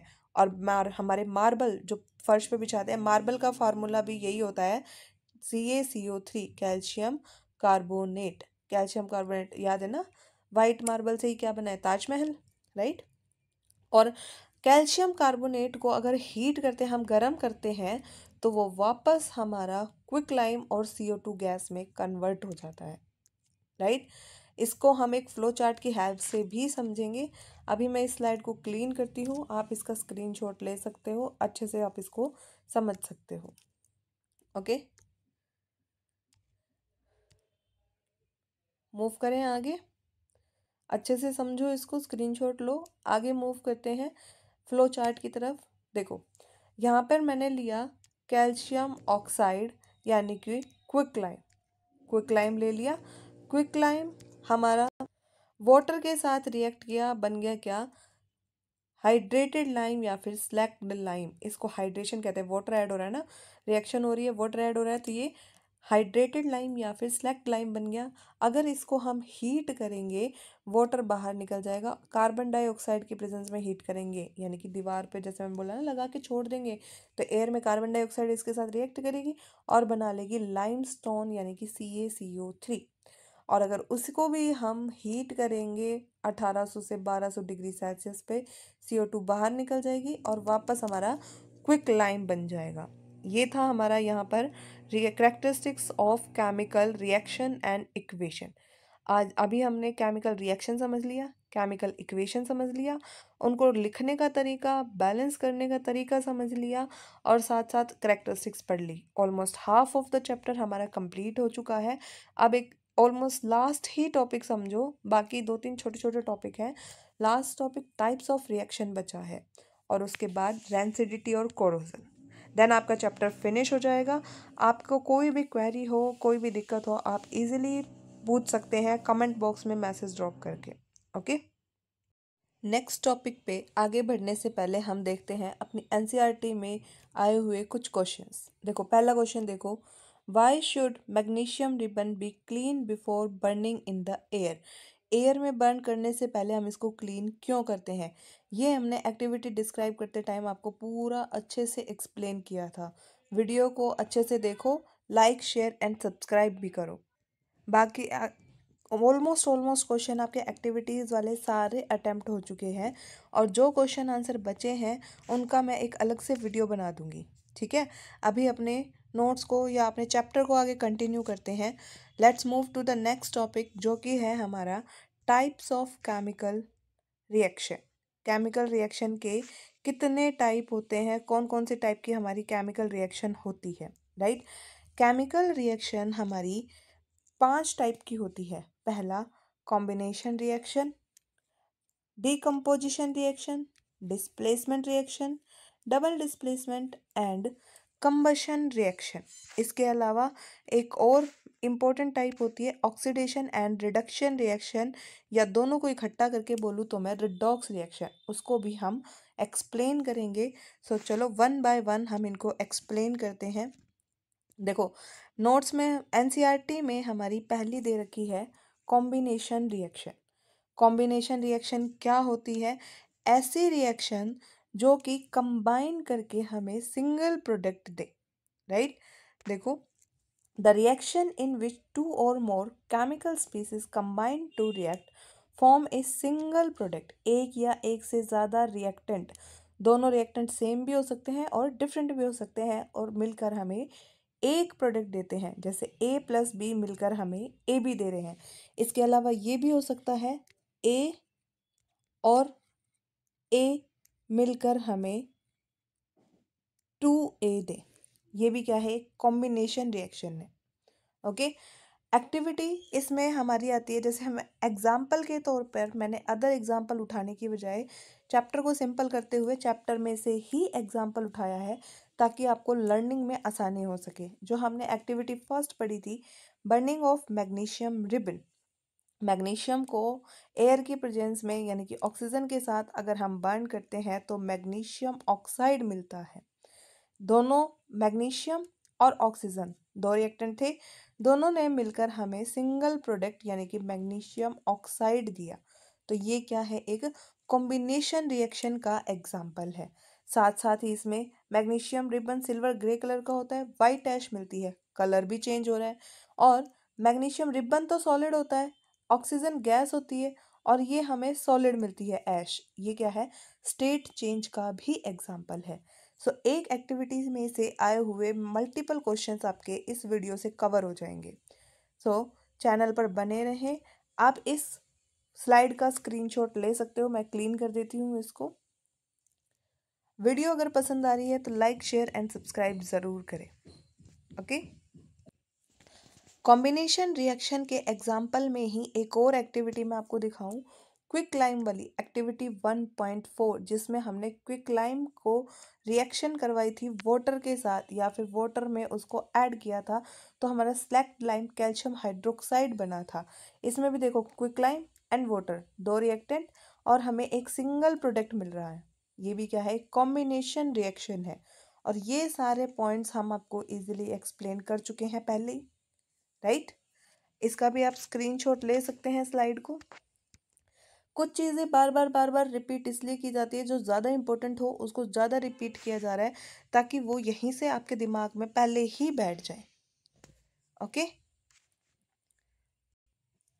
सो कॉम्बिनेशन रिएक्शन का देखो, इस एग्जाम्पल में भी यही एक्टिविटी दी हुई है आपकी, एक्टिविटी 1.4, जो कि हम ऑलरेडी एक्सप्लेन कर चुके हैं, राइट। आगे मूव करते हैं। 1.4, ये इसके इम्पोर्टेंट पॉइंट्स ये भी आप पढ़ चुके हो कि स्लैक्ड लाइम बनता है जब वाटर हम ऐड करते हैं और वाइट वॉशिंग में इसको लगा के छोड़ देते हैं, तो 2-3 दिन बाद CO2 के साथ रिएक्ट करके ये कैल्शियम कार्बोनेट बन जाता है, जो कि वॉल को एक वाइट फिनिशिंग देता है। ये सारे पॉइंट्स हम एक्सप्लेन कर चुके हैं, पहले ही पढ़ चुके हैं, राइट। देखो आगे, बर्निंग ऑफ कोल या बर्निंग ऑफ फ्यूल, ये भी आप पढ़ चुके हो। CO2 निकलेगी, कार्बन ऑक्सीजन के साथ रिएक्ट करके कार्बन डाइऑक्साइड बना देते हैं, एक सिंगल प्रोडक्ट बना रहा है, ये भी कॉम्बिनेशन रिएक्शन है। Formation of water, hydrogen gas plus oxygen gas मिलकर H2O बना रहे हैं, एक ही प्रोडक्ट बना रहे हैं, ये भी क्या है? एक कॉम्बिनेशन रिएक्शन का एग्जाम्पल है।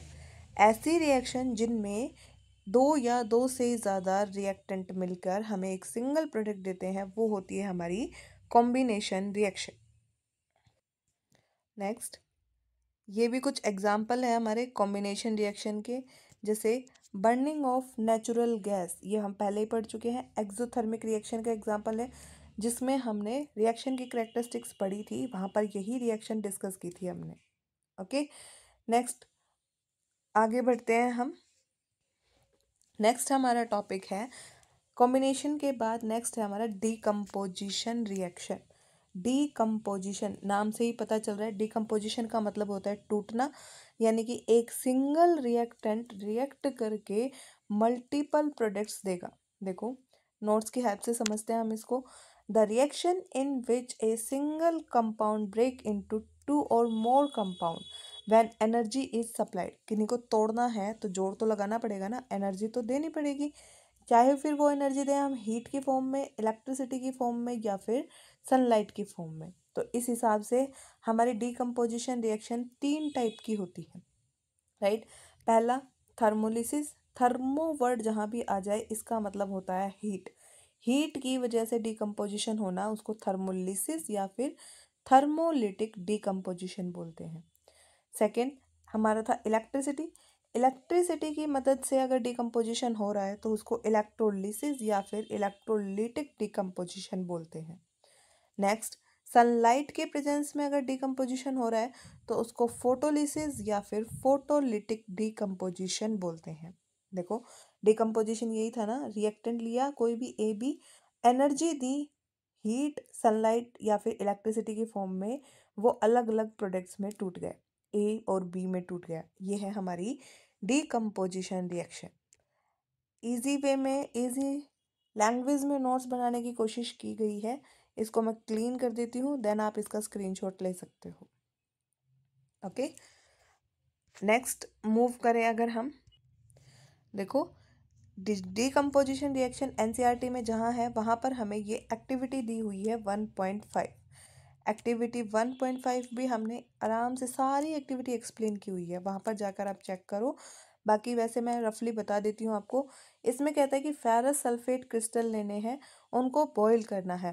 फेरस सल्फेट क्रिस्टल, देखो एक्सप्लेन करते हैं एक्टिविटी को। थर्मोलिसिस एक्टिविटी 1.5, ठीक है। फेरस सल्फेट क्रिस्टल लिया, फेरस सल्फेट का फॉर्मूला होता है FeSO4.7H2O, जहाँ पर 7H2O है हमारा वाटर ऑफ क्रिस्टलाइजेशन, राइट। यहाँ पे इसका कलर होता है ग्रीन। जब हम इसको हीट करते हैं पहले तो इसका होता है डिहाइड्रेशन, जो इसके साथ ये वाटर मॉलिक्यूल हैं ये हट जाते हैं, FeSO4 वाइट कलर का बन जाता है और 7 वाटर ऑफ मॉलिक्यूल अलग निकल जाते हैं, एवोपरेट हो जाते हैं। उसके बाद अगर हम इसको फर्दर हीट करते हैं तो ये फेरस ऑक्साइड यानी कि Fe2O3 रेडिश ब्राउन कलर के क्रिस्टल बन जाते हैं। साथ साथ में poisonous gases sulphur dioxide and sulphur trioxide निकलती है। Okay, this is an example of thermolysis. इसी में थर्मोलिसिस में अगर हम आगे बात करें एक्टिविटी 1.6 क्या कहते हैं, heating of lead nitrate PbNO3 की अगर हम हीटिंग करते हैं तो हमें येलो कलर के क्रिस्टल, कलरलेस से येलो कलर के क्रिस्टल मिलते हैं लेड ऑक्साइड के, साथ में brown fumes of nitrogen dioxide अलग निकल जाते हैं, ठीक है। ये भी क्या है, एक डीकम्पोजिशन और हीटिंग की वजह से हो रहा है, तो ये भी एग्जाम्पल है थर्मोलिटिक डीकम्पोजिशन का। If you want to take screenshot, activity से आए हुए सारे क्वेश्चन आपके सॉल्व हो जाएंगे, आप इनको नोट डाउन कर सकते हैं। रिएक्शंस भी हैं, उनसे ऑब्जर्व होने वाले पॉइंट्स भी हैं इनमें। ओके, आगे बढ़ते हैं। थर्मोलिसिस यानी कि टेम्परेचर यानी कि हीट करने की वजह से डिकम्पोजिशन। नेक्स्ट देखते हैं। नेक्स्ट हमारा एग्जाम्पल है, यही लेड नाइट्रेट का है। इसको मैंने इसी तरीके से वीडियो में एक्सप्लेन किया था, जो हमने एक्टिविटी वाली वीडियो बना रखी है अलग से, उसमें आपको एक्टिविटी के साथ साथ इसी तरीके से सारे पॉइंट एक्सप्लेन मिल जाएंगे अच्छे वे में, और साथ में एक्टिविटी परफॉर्म की हुई भी एक्सपेरिमेंट मिल जाएगा। So visit the channel, video को ढूंढो, डिस्क्रिप्शन बॉक्स में मैं लिंक भी डाल दूंगी, आप आराम से उस वीडियो को देख सकते हो। ओके, आगे बढ़ते हैं। एक्टिविटी 1.7, एक्टिविटी 1.7 है इलेक्ट्रोलिसिस ऑफ वाटर, यानी कि इलेक्ट्रोलिसिस इलेक्ट्रिसिटी की प्रेजेंस में डीकम्पोजिशन होना। इलेक्ट्रिसिटी जब हम पास करेंगे वाटर मॉलिक्यूल से, H2O से इलेक्ट्रिसिटी अगर आप पास करोगे तो वो H2 गैस और साथ में O2 गैस में डिसोसिएट हो जाएगा। ये भी गैसियस मॉलिक्यूल और ये भी गैसियस मॉलिक्यूल। हम इस इक्वेशन को बैलेंस कर लेंगे और इस एक्टिविटी को भी हमने वहाँ पर अच्छे से एक्सप्लेन किया है। बाकी आप देखना चाहें तो ऑब्जर्वेशन मैंने यहाँ पर भी पेज पे नोट डाउन कर दी है। पहला तो डिकम्पोजिशन होता है, रिएक्शन होती है हमारी क्या, H2 और O2 गैस प्रोड्यूस करते हैं जिसमें हाइड्रोजन के 2 मोल और ऑक्सीजन का 1 मोल प्रोड्यूस होता है वॉल्यूम में। अगर मास देखें, हाइड्रोजन का मास 1, ऑक्सीजन का 8, राइट। देन आगे बढ़ो। हाँ, अगर H2 और O2 का लोगे तो यहाँ पे 2 आ जाएगा मास में और यहाँ पे 16 आ जाएगा और काट के फिर रेशो तो 1:80 आएगा ना। कैथोड जो है इसमें हमारी नेगेटिव चार्ज होती है, एनोड जो है पॉजिटिव चार्ज होती है। देखो यहाँ पर ये एनोड रहा डायग्राम में, ये एनोड, ये कैथोड, राइट।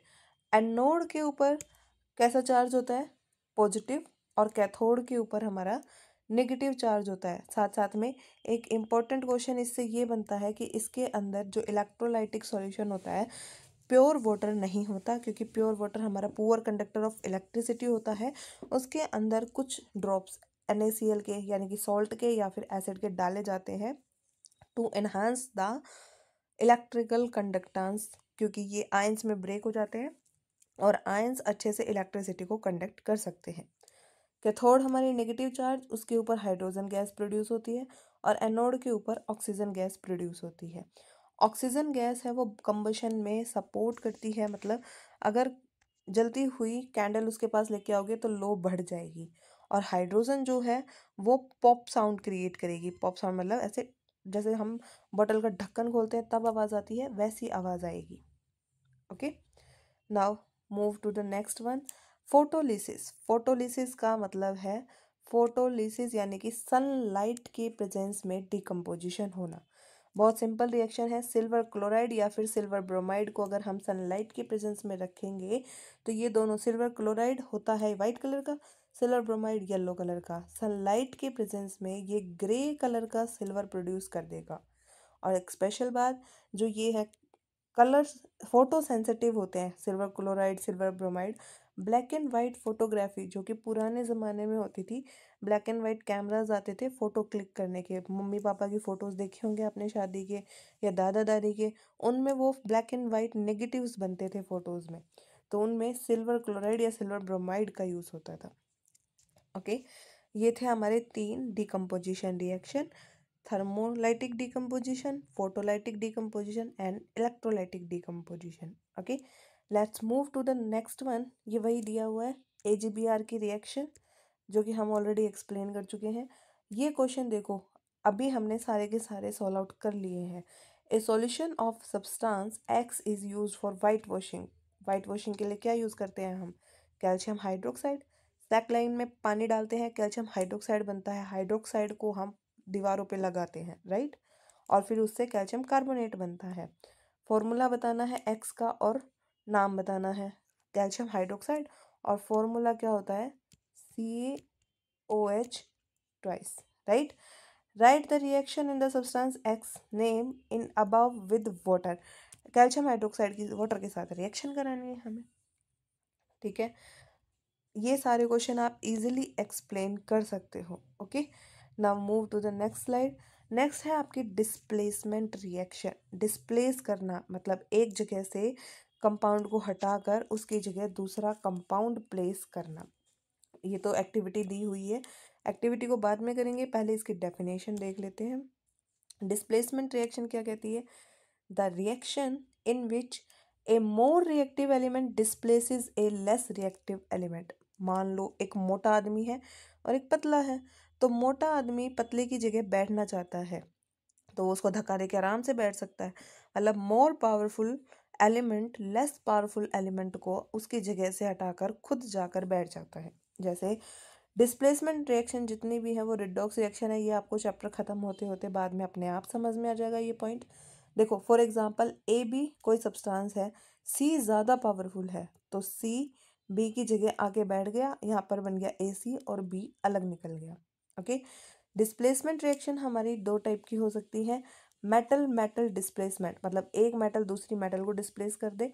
जैसे आयरन एक मेटल है और कॉपर सल्फेट में कॉपर एक मेटल है, लेकिन आयरन ज़्यादा रिएक्टिव है तो कॉपर सल्फेट को वो रिप्लेस करके कॉपर को आयरन सल्फेट बना लेगा और कॉपर अलग निकल जाएगा। यही हमारी एक्टिविटी में हमें देखना है। अनदर एग्जांपल अगर मैं लूँ, जिंक और कॉपर सल्फेट, जिंक ज़्यादा रिएक्टिव है, कॉपर को डिस्प्लेस करके जिंक सल्फेट बना लेगा और कॉपर अलग निकल जाएगा। दूसरा, मेटल नॉन मेटल को डिस्प्लेस कर सकती है। नॉन मेटल तो ज़्यादा रिएक्टिव होती ही हैं, तो जितने भी नॉन मेटल्स हैं वो उनको रिप्लेस कर सकती है। जैसे आयरन लिया H2SO4 के साथ तो ये बना लेगा FeSO4 और साथ में हाइड्रोजन गैस निकल जाएगी। अगर जिंक की रिएक्शन कराते हैं HCl के साथ, ये भी एक्टिविटी है एक हमारी, ZnCl2 के क्रिस्टल बन जाएंगे और हाइड्रोजन गैस अलग निकल जाएगी। जितनी भी डिस्प्लेसमेंट रिएक्शन होती है, सारी की सारी रिएक्शंस में एनर्जी निकलती है रिएक्शन में से, तो ये सारी क्या है, एक्सोथर्मिक रिएक्शन है। आप इस स्लाइड का भी स्क्रीनशॉट ले सकते हैं, सारे पॉइंट्स इकट्ठे करके आपको दे दिए गए हैं। आगे देखते हैं, डिस्प्लेसमेंट रिएक्शन हमने समझ लिए क्या होती है। फिर उसके बाद ये एक्टिविटी है अपनी 1.9, जो कि आयरन का कॉपर सल्फेट के साथ रिएक्शन है। क्या कहता है, हमने दो आयरन नेल लेनी है, उसको कॉपर सल्फेट के सॉल्यूशन में डिप करनी है और ऑब्जर्व करना है क्या क्या होता है। पहली बात तो इसमें डिस्प्लेसमेंट रिएक्शन होगी। दूसरी बात जो ऑब्जर्वेशन है वो ये ऑब्जर्व होगा हमें, जो आयरन की नेल है उसके ऊपर कॉपर की कोटिंग आ जाएगी ब्राउन कलर की, और जो कॉपर सल्फेट का सॉल्यूशन है जिसके अंदर हम आयरन नेल को डिप नहीं करेंगे उसका कलर तो डार्क ब्लू ही रहेगा, लेकिन जिसके अंदर हम डिप करेंगे उसका कलर फेड हो जाएगा। एक्टिविटी वाली वीडियो अलग से बना रखी है, मैं आपको बार बार यही बोल रही हूँ, लिंक मैं डिस्क्रिप्शन में डाल दूंगी, आप वहाँ जाके इजीली विजिट कर सकते हैं और एक्सपेरिमेंट को खुद से देख सकते हैं। आराम से आपको सारी चीज़ें समझ आ जाएंगी और नोट्स का भी आपको वीडियो का लिंक मिल जाएगा। Okay, now move to the next one. देखो नेक्स्ट क्या है, double displacement reaction. Double displacement अभी तो हमने पढ़ा, एक मेटल दूसरी मेटल को डिस्प्लेस कर रही थी, वो तो थी हमारी डिस्प्लेसमेंट रिएक्शन। डबल डिस्प्लेसमेंट मतलब दोनों एक दूसरे को डिस्प्लेस करें। जैसे एक्टिविटी के अनुसार मैं लूँ सोडियम सल्फेट और बेरियम क्लोराइड, राइट, इन दोनों को फिर मिक्स कर दिया गया है एक्टिविटी में। मिक्स करने के बाद क्या होता है, देखो सोडियम सल्फेट में सोडियम और इसका क्लोरीन आपस में कंबाइन कर देंगे और सल्फेट और बेरियम आपस में कंबाइन हो जाएंगे। दोनों, सोडियम की जगह बेरियम आ गया, बेरियम की जगह सोडियम और सल्फेट की जगह क्लोरीन आ जाएगा, राइट। तो ये क्या है, एक डबल डिस्प्लेसमेंट रिएक्शन है और इसमें हमें बेरियम सल्फेट के क्रिस्टल्स मिलेंगे। होती क्या है double displacement reaction, the reaction in which there is exchange of ions between reactant to form a new product. जैसे ए बी है और सी डी है, दोनों ने एक दूसरे को रिप्लेस कर दिया, ए बी और सी डी में ए डी और बी सी अलग अलग बन गए, अलग अलग बन गए हमारे। तो ये क्या है, एक डबल डिस्प्लेसमेंट रिएक्शन है। Next move, double displacement reaction हमारी कितने टाइप की हो सकती है, इसके अंदर प्रेसिपिटेट्स की फॉर्मेशन हो सकती है तो हम इसको बोलेंगे precipitation reaction. Acid base reaction हो सकती है, एसिड बेस रिएक्शन करके सॉल्ट बनाते हैं, इसको हम बोलते हैं न्यूट्रलाइजेशन रिएक्शन। या फिर गैस की फॉर्मेशन हो सकती है, मतलब गैस फॉर्मिंग रिएक्शन, ठीक है। Precipitation reaction, the reaction in which two aqueous solution या फिर gases mix of two ionic compound, दो अलग अलग आयनिक कंपाउंड की गैसेस या फिर एक्वा सॉल्यूशन को अगर हम मिक्स करें और एक सॉलिड सब्सटेंस बन जाए जो कि इनसॉल्युबल हो, घुले ना, उसको बोलते हैं हम प्रेसिपिटेट, और ऐसे रिएक्शन को बोलते हैं प्रेसिपिटेशन रिएक्शन। जैसे कि ये वाली एक्टिविटी है हमारी, BaCl2 सोडियम सल्फेट के साथ रिएक्शन करके एक्वस NaCl और साथ साथ में बेरियम सल्फेट के वाइट प्रेसिपिटेट बनाती है। नेक्स्ट जो हम पहले पढ़ चुके हैं activity 1.2, lead nitrate potassium iodide के साथ रिएक्ट करके पोटेशियम नाइट्रेट जो कि कलरलेस लिक्विड बन जाता है, और नीचे येलो कलर के लेड आयोडाइड के प्रेसिपिटेट बन जाते हैं। ये दोनों ही एग्जाम्पल है हमारे डबल डिस्प्लेसमेंट रिएक्शन के और साथ साथ ही प्रेसिपिटेशन रिएक्शन के। ओके, आगे बढ़ते हैं। नेक्स्ट देखो, न्यूट्रलाइजेशन रिएक्शन, ये हमारा दूसरा टाइप है ना डबल डिस्प्लेसमेंट रिएक्शन का। क्या कहता है, न्यूट्रलाइजेशन में एक एसिड और एक बेस को मिक्स करेंगे। ये ध्यान रखना, एसिड के अंदर बेस नहीं डालते हैं, बेस के अंदर एसिड डालते हैं हम। NaOH और HCl एग्जाम्पल लिया, दोनों को मिक्स किया, सोल्ट बनेगा NaCl, और साथ साथ में उस रिएक्शन में जो सॉल्वेंट है, वाटर है तो वाटर, अमोनिया है तो अमोनिया, वो बाहर निकल जाएगी। ये क्या है, एसिड बेस रिएक्शन। एसिड की पीएच होती है, बेस की अपनी पीएच होती है, लेकिन सॉल्ट न्यूट्रल होता है, इसलिए इसको कहते हैं हम neutralisation reaction. Okay, next example है हमारा कंबशन रिएक्शन, यानी कि बर्निंग ऑफ फ्यूल। इसको पहले भी एक्सप्लेन कर चुके हैं। हाइड्रोकार्बन्स, ये आप वैसे चैप्टर 4th में पढ़ोगे, बट अभी के लिए बस थोड़ा सा समझ लो। मीथेन गैस, हाइड्रोकार्बन जैसे methane, ethane, propane, butane, carbon family में जितने भी इसके मेंबर बनते हैं वो सब। ठीक, अगर सिंपल से डेफिनेशन बोलूँ, कार्बन, हाइड्रोजन और ऑक्सीजन से मिलकर जो कंपाउंड बने हैं। ओके, ऑक्सीजन की प्रेजेंस में हम इनको हीट करते हैं यानी बर्न करते हैं, तो CO2 एंड वाटर रिलीज होता है। मीथेन गैस को बर्न किया, वही CO2 एंड वाटर निकला। प्रोपेन गैस को बर्न किया, CO2 एंड वाटर निकला। ऐसे जितने भी, देखो, जितने भी हाइड्रोकार्बन्स हैं, ये तो कंफर्म है कि वो कार्बन डाइऑक्साइड और वाटर रिलीज करेंगे ही करेंगे, बस नंबर ऑफ मोल्स चेंज हो जाएंगे। ओके, अब मैं इस स्लाइड को क्लियर कर देती हूँ, आप इसका स्क्रीनशॉट ले सकते हो।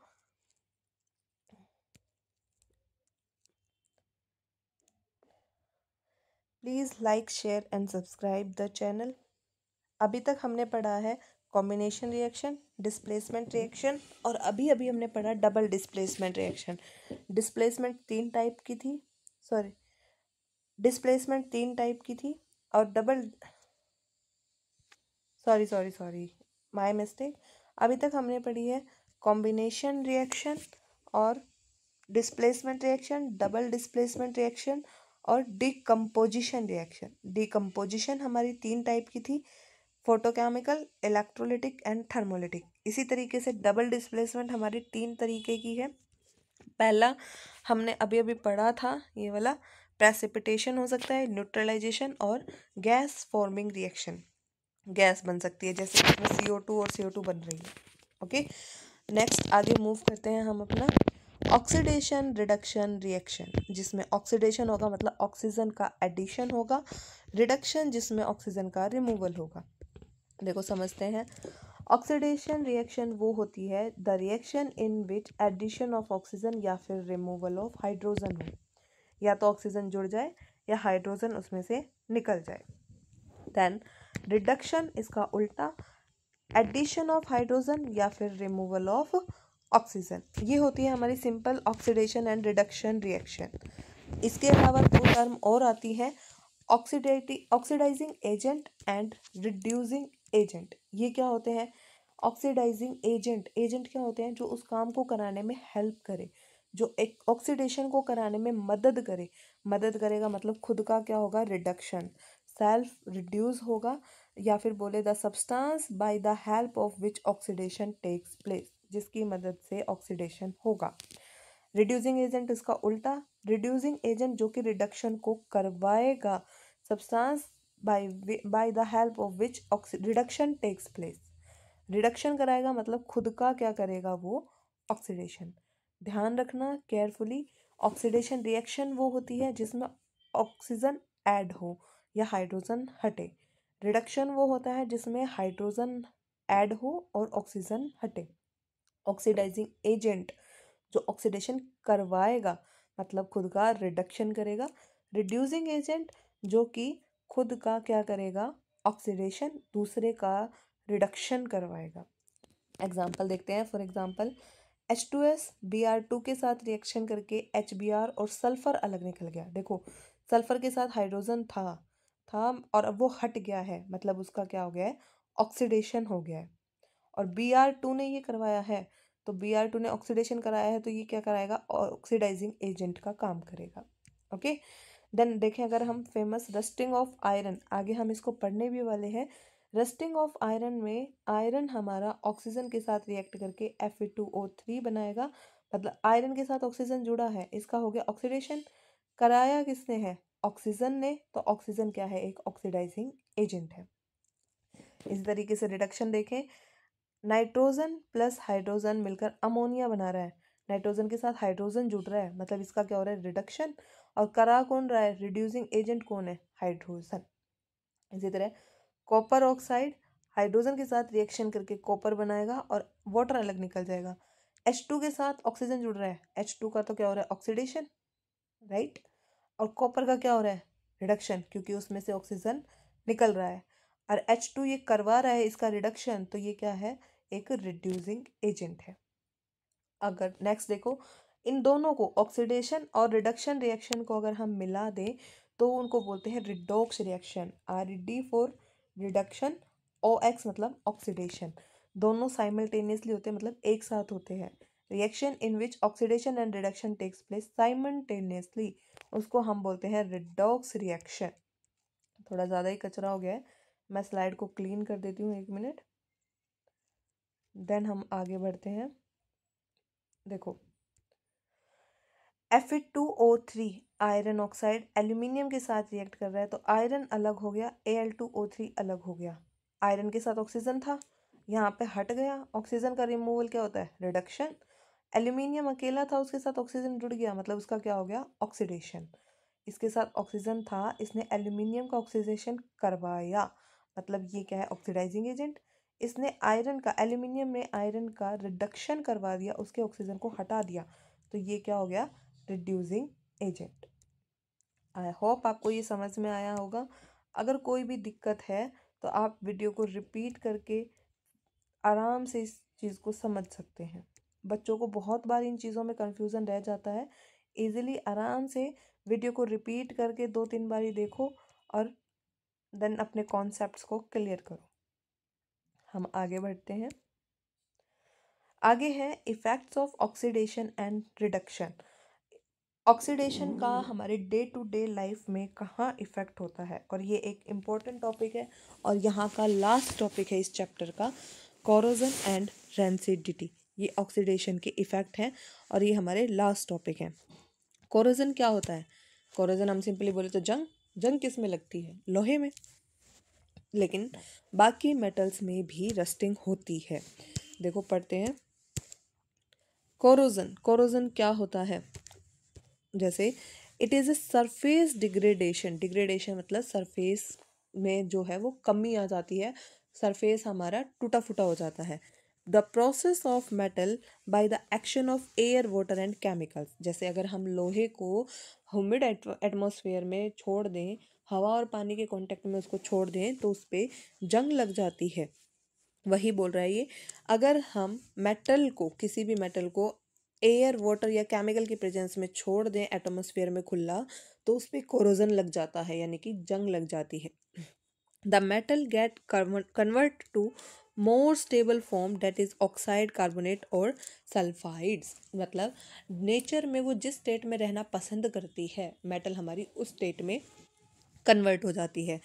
आयरन के केस में हम कोरोजन को बोलते हैं रस्टिंग, और कॉपर और सिल्वर के केस में बोलते हैं टार्निशिंग। आयरन पे तो आपने देखी होगी जंग, रेडिश ब्राउन कलर की होती है। कॉपर के ऊपर हमारी जंग लगती है ग्रीन कलर की, और सिल्वर के ऊपर जंग लगती है ब्लैक कलर की। ठीक, जैसे कि मैं आपको दिखाऊं, देखो ये क्या है, rusting of iron. Rusting of iron मतलब हमारा ये कन्वर्ट हो जाता है किसमें, रेडिश ब्राउन कलर में। ठीक है, ये क्या है, एक सिल्वर की स्पून है जिसके ऊपर जंग लग गई, ऑलमोस्ट ब्लैक कलर की कोटिंग हो जाती है। ऐसे ही कॉपर के ऊपर ग्रीन कलर का रस्ट लगता है। ओके, इन दोनों के अंदर होती है टार्निशिंग एंड यहाँ पर होती है रस्टिंग आयरन के केस में। ओके, इसकी वजह से हमारे क्या होते हैं, देखो रस्टिंग के कॉन्सिक्वेंसेस क्या है, इस कोरोजन की वजह से हमारे bridge, ship, car, iron railing सब क्या होते हैं, डिस्ट्रॉय हो जाते हैं। पर जिस चीज़ से वो बने हैं वो मेटल हमारी वीक हो जाती है तो वो हमें नुकसान देगी, ब्रिजेस टूट जाएंगे। सो नेक्स्ट मूव करते हैं हम अपने आज की लास्ट फिनोमिनन पे, जो कि है रेंसिडिटी। ऑक्सीडेशन ऑफ ऑयल और fat containing food which kept in the open for a long time. अगर हम बोलते हैं ना खाने को ढक कर रखो, पैकेट फूड में नाइट्रोजन भरी होती है वो उसके अंदर होनी चाहिए, अगर नहीं है मतलब उसकी चिप्स वगैरह या नमकीन वगैरह जो भी आप खाते हो वो रेंसिड हो जाती हैं, वो ख़राब हो जाती है। उनका क्या होता है, एयर में मौजूद ऑक्सीजन की वजह से ऑक्सीडेशन हो जाता है। टाइप ऑफ रेंसिडिटी दो टाइप की होती है। ऑक्सीडेटिव रेंसिडिटी मतलब ऑक्सीजन की वजह से रेंसिडिटी होना, हाइड्रोलिटिक मतलब वाटर की वजह से रेंसिडिटी होना। जैसे फॉर एग्जांपल मैं आपको दिखाऊं, देखो चिप्स के पैकेट को हम कई बार खोलते हैं तो उसके अंदर से ऐसे ब्राउन कलर की चिप्स निकलती है, मतलब वो ख़राब हो चुकी है, वो रेंसिड चिप्स है। एप्पल के ऊपर ऐसे ब्राउन कलर की कोटिंग हो जाती है, देखो ये फ्रेश एप्पल है इस तरफ दिखाया हुआ है, और ये क्या है, रेंसिड एप्पल है। फ्रूट्स वगैरह सब्जियां वगैरह बाहर रखी रखी सड़ जाती हैं, पैकेट फूड है वो ख़राब मिलता है, तो वो क्या है, रेंसिडिटी है। रेंसिडिटी को रोका कैसे जा सकता है? टू प्रिवेंट रेंसिडिटी हम उनके अंदर ऑयल या फैट वाले सब्सटेंस है तो उनके अंदर हम एंटीऑक्सीडेंट ऐड करते हैं जो कि ऑक्सीजन को प्रिवेंट करते हैं, जैसे vitamin C, vitamin E. Packets के अंदर नाइट्रोजन गैस की फिलिंग की जाती है जो कि ऑक्सीजन गैस को रिप्लेस करके नाइट्रोजन गैस भर दी जाती है जो कि हमारे फूड आइटम्स के साथ रिएक्शन नहीं करती। तो ये है हमारी रेंसिडिटी और रेंसिडिटी को रोकने का तरीका। एक फ्लो चार्ट की हेल्प से और मैं आपको समझा दूंगी अच्छे से ताकि आपको समझ में आए। अभी मैं स्लाइड क्लीन कर रही हूँ ताकि आप उसका स्क्रीनशॉट ले लें। ओके, चलो आगे बढ़ते हैं। रेंसिडिटी को रोकने का तरीका देखो, ways to prevent rancidity. Rancidity को हम कैसे कैसे रोक सकते हैं? By using gas in packing, जैसे हमने नाइट्रोजन की फिलिंग की। यूजिंग एंटीऑक्सीडेंट जैसे vitamin E, vitamin C. Refrigeration, food को जो भी हम घर में सामान बनाते हैं अगर एक टाइम में ख़त्म हो जाता है तो ठीक, अदरवाइज हम उसको क्या करते हैं, फ्रिज के अंदर रख सकते हैं। टेम्परेचर कूल डाउन हो जाता है उससे, जिसकी वजह से उसमें बैक्टीरियल ग्रोथ कम हो पाती है। वैक्यूम पैकिंग, उसके अंदर पैकेट के अंदर या तो हम कोई भी हवा छोड़े ही ना, उसको एकदम हवा बाहर निकाल दे, वैक्यूम कर, तो भी हम रेंसिडिटी को बचा सकते हैं। यूजिंग ऑक्सीजन सिवेंजर मतलब ऑक्सीजन को रिप्लेस करके जैसे हमने उनमें नाइट्रोजन भर दी थी। यूजिंग एयर टाइट कंटेनर कि उनके अंदर हवा ना जा सके। Then storing in dark place, जैसे कुछ चीज़ें होती है जो सनलाइट के प्रेजेंस में ख़राब हो जाती हैं, उनको हम डार्क प्लेस पे रख सकते हैं। पैकेट्स के ऊपर लिखा आता है कि इनको डार्क प्लेस में स्टोर करें, टेम्परेचर इतना होना चाहिए, फलाना ढिकड़ा, ऐसा लिखा आता है, राइट। इंस्ट्रक्शंस को फॉलो करें ताकि हम खराब फूड की वजह से बीमार होने से बच जाए। Okay, that's all about chapter first. यहाँ पर हमारा चैप्टर फर्स्ट कंप्लीट होता है। अगर आपको वीडियो अच्छी लगी है तो लाइक शेयर सब्सक्राइब करना ना भूलें, चैनल को फॉलो ज़रूर करें। Okay, thank you for watching, have a nice day.